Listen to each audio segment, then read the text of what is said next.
بسم الله الرحمن الرحیم.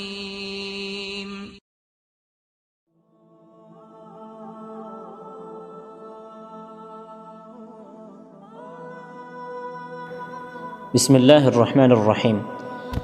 حضرت ابی بن کعب رضی الله عنه میگوید که گفتم یا رسول الله، من بر شما زیاد صلوات میگویم، چند قسم از دعا و ذکرهایم را در صلوات گفتن به شما ببخشم؟ رسول الله صلی الله علیه و سلم گفتند که هر قدری که میخواهی.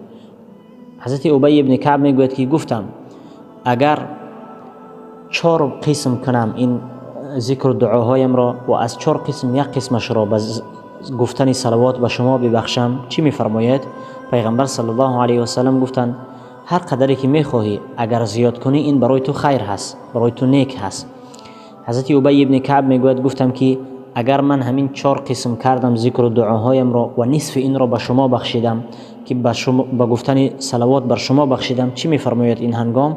رسول الله صلی الله علیه و سلم گفتند اگر زیاد کنی این برای تو خیر هست.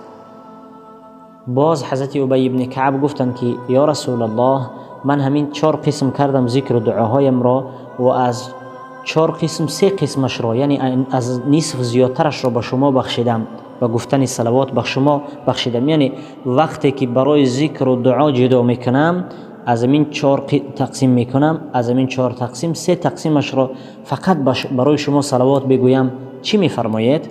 حضرت رسول الله صلی الله علیه و سلم گفتند که هر قدری که میخواهی بکن، اگر زیاد بکنی برای تو خیر و خوب است. حضرت ابی بن کعب گفتند که یا رسول الله، تمام وقت ذکرهایم را، یعنی تمام وقتهایی که من ذکر و تسبیح میگویم، این را تمامش را به گفتن صلوات به شما میبخشم، یعنی همیشه به شما صلوات میگویم. پیامبر صلی الله علیه و سلم گفتند اگر چنین بکنی، الله سبحانه و تعالی غم و اندوه تو را برطرف میکند و گناهان تو را میبخشد.